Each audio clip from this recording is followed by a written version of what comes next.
नमस्कार, मैं हूं पीयूष सिसोदिया और आज हमारी टीम आप तक के जोधपुर पहुंची है। जोधपुर में हमें मिले राजस्थान सरकार के मंत्री जोगाराम जी, लूणी के विधायक हैं। जोगाराम जी, पहले तो ये बताइए कि जोधपुर में इस बार बीजेपी का कैसा माहौल चल रहा है? जोधपुर संसदीय क्षेत्र में भाजपा का बहुत ही शानदार माहौल चल रहा है। जनता में, कार्यकर्ताओं में, आमजन में, समर्थकों में, मतदाताओं में भारी जोश और उत्साह है और सबके मन में एक संकल्प है कि हमको इस बार पिछली बार से अधिक मतों से जोधपुर से कमल का फूल खिलाना है और आदरणीय नरेंद्र मोदी जी को तीसरी बार प्रधानमंत्री बनाना है। और इसके लिए सभी कार्यकर्ता, समर्थक, जनप्रतिनिधि रात और दिन लगे हुए हैं। जनता का विश्वास जीत रहे हैं। जनता स्वयं ही आगे आकर स्व प्रेरणा से भी मोदी जी को प्रधानमंत्री बनाने को आतुर है। कहीं ना कहीं लग रहा है कि TV9 और एग्जिट पोल बता रहे हैं कि इस बार जोधपुर की सीट फंसी हुई है, क्योंकि जो राजपूत प्रत्याशी है और राजपूतों का इस बार वोट डिवाइड होगा और कांग्रेस वाले कह रहे हैं कि इस बार हम जीत की शुरुआत जोधपुर से। हर राजनीतिक दल चुनाव में खड़ा होता है, वो जीतने के लिए खड़ा होता है। कांग्रेस के पूर्व मुख्यमंत्री महोदय स्वयं थे, उनका सुपुत्र लोकसभा में खड़ा हुआ था और राज होते हुए भी, कांग्रेस का राज होते हुए उन्होंने पूरा जोर लगाया। जो अपने स्वयं के बूथ में नहीं जीत सके, अपने स्वयं के बूथ से करीब 300 से पीछे रहे, वो ये कल्पना कैसे कर सकते हैं कि करण सिंह जी खड़े हो जाने मात्र से जोधपुर की संसदीय सीट से भाजपा जीत जाएगी, कांग्रेस जीत जाएगी। निश्चित रूप से भाजपा अधिकतम मतों से जीतेगी। 5 लाख से अधिक मतों से भाजपा इस बार संसदीय क्षेत्र लोकसभा से जीतेगी। कहीं ना कहीं लग रहा है, और मैंने लोगों से भी पूछा है, फील्ड में गया हूँ तो वहाँ लोग बताते हैं कि इतना बड़ा मंत्रालय देने के बाद भी लोगों के पास पानी अब आज तक नहीं पहुँचा। क्या कारण हो सकता है? राजस्थान सरकार ने अड़ंगे अड़ा है। पेयजल व्यवस्था का जिम्मा संविधान के प्रावधानों के अनुसार, संविधान की व्यवस्था के अनुसार राज्य सरकार का होता है। जल शक्ति मंत्रालय किसी भी सरकार द्वारा भेजे गए प्रस्ताव को स्वीकार कर सकती है, फंड सैंक्शन कर सकती है। काम करने का कार्य, धरातल पर कार्य करने का काम राज्य सरकार को होता है। राजस्थान की सरकार ने केंद्र सरकार द्वारा जल शक्ति मंत्रालय द्वारा 27,000 करोड़ से भी अधिक राशि देने के बावजूद भी राजस्थान में काम नहीं किया। राजस्थान जल शक्ति मंत्रालय के कामकाज में सबसे नीचे दूसरे पायदान पर है और उनके अशोक गहलोत के मन में ये हमेशा डर रहता था कि यदि मैंने घर घर जल पहुंचने का कार्य कर दिया तो आम जन की मोदी जी के प्रति आस्था बढ़ जाएगी और माताओं बहनों की आस्था और अधिक बढ़ जाएगी और भाजपा कभी भी इस लोकसभा क्षेत्र जोधपुर या राजस्थान में नहीं हारेगी, अजय हो जाएगी। इसलिए उन्होंने जानबूझकर अड़ंगे लगाई, योजनाओं को कार्रवाई नहीं की, धरातल पर नहीं उतारा, भ्रष्टाचार किया।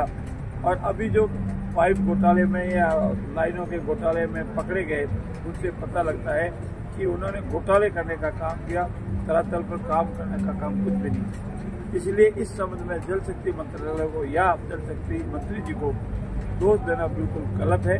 ये पाप कांग्रेस ने किया है और कांग्रेस के लिए जिम्मेवार रही।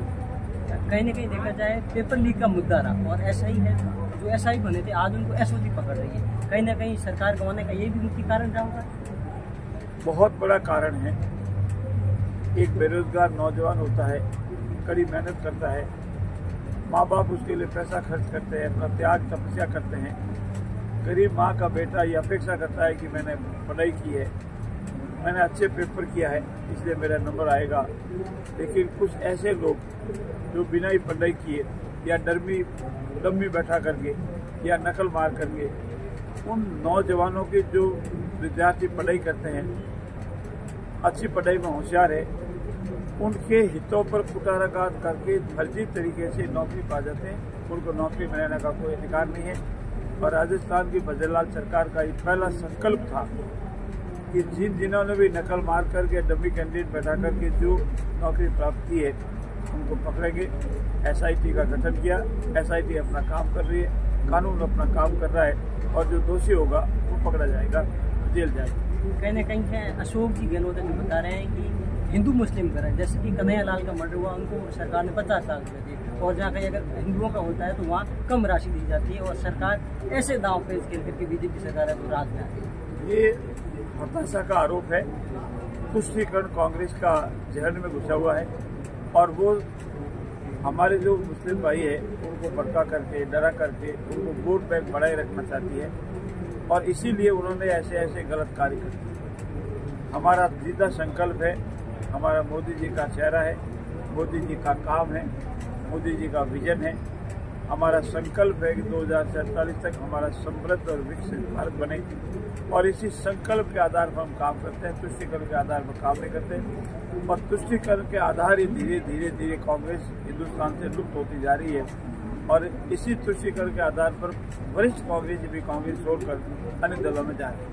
कहीं ना कहीं देखा जाए तो कांग्रेस के वरिष्ठ नेता आपने कहा और वो बीजेपी में आ रहे हैं, कहीं ऐसा तो नहीं उनकी एक प्लानिंग हो और वो फिर कांग्रेस में चले जाए और बीजेपी को बहुत बड़ा झटका लग जाए? बीजेपी बहुत बड़ा परिवार है। इस परिवार में अनेक लोग जन्म लेते हैं और समय के अनुसार इस संसार से विदा भी ले लेते हैं। इसीलिए बीजेपी परिवार में किसी की ये स्थिति नहीं है।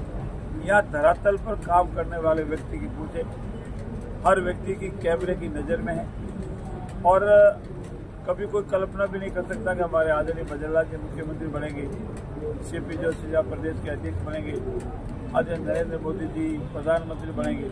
लेकिन ये इस पार्टी में संभव है। हर कार्यकर्ता को अपने क्षमता अनुसार अपने काम अनुसार मौका मिलता है और जो भी मोदी जी की नीतियों में, भारतीय जनता पार्टी की नीतियों में कल अन्य दलों के लोग आए हैं, अगर वो हमारी मुख्य धारा के साथ चलेंगे तो यहाँ रहेंगे और मुख्य धारा के साथ नहीं चलेंगे धीरे धीरे अपना आप से अलग हो जाएगी। ये उनका स्वयं का निर्णय, पार्टी का इस संबंध में किसी तरह का कोई नहीं। पार्टी तो अपने अजय ध्येय की ओर आगे बढ़ी।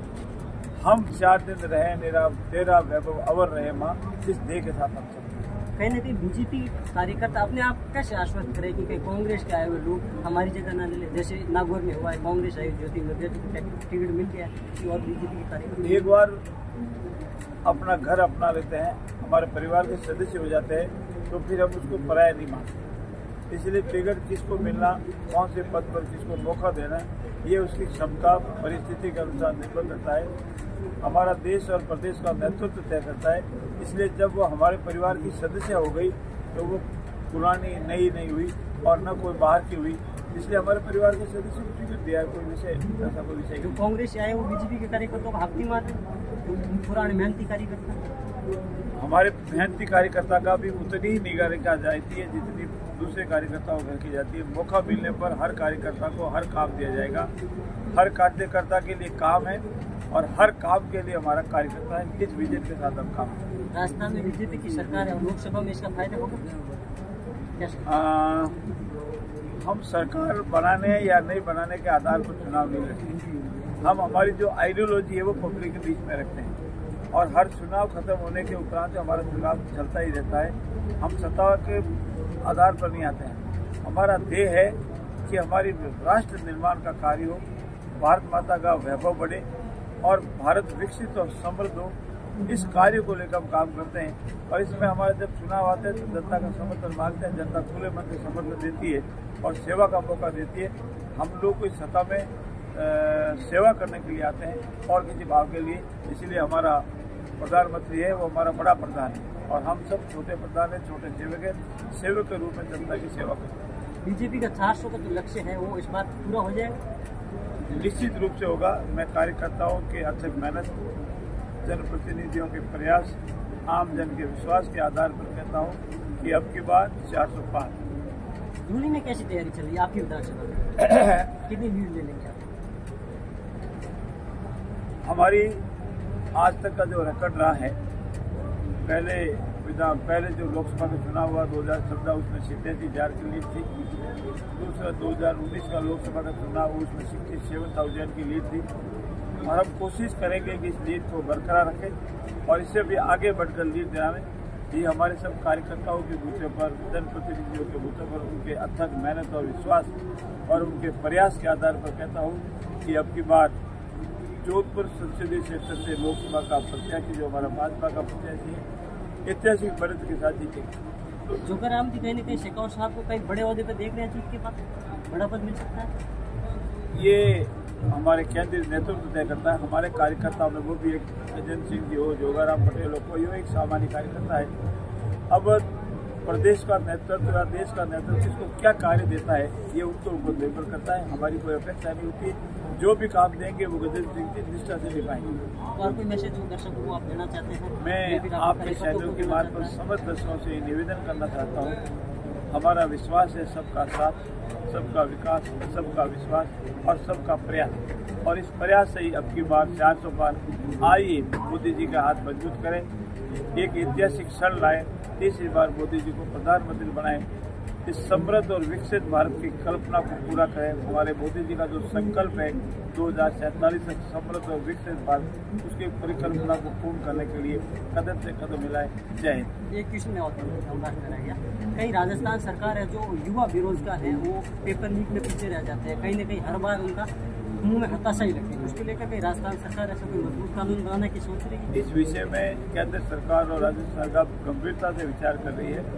आज मैं सरकार का हिस्सा होने के नाते कोई विशेष टिप्पणी नहीं कर सकता, लेकिन देखिए आने वाले समय में आपको इस समय में कोई बहुत सुखद समाचार नहीं। ये हमारे साथ थे जोगाराम जी, जो राजस्थान सरकार के मंत्री है, जो इन्होंने खुलकर अपनी बात कही कि इस बार लोकसभा में हम भारी बहुमत से जीत रहे हैं। जय हिंद, जय भारत।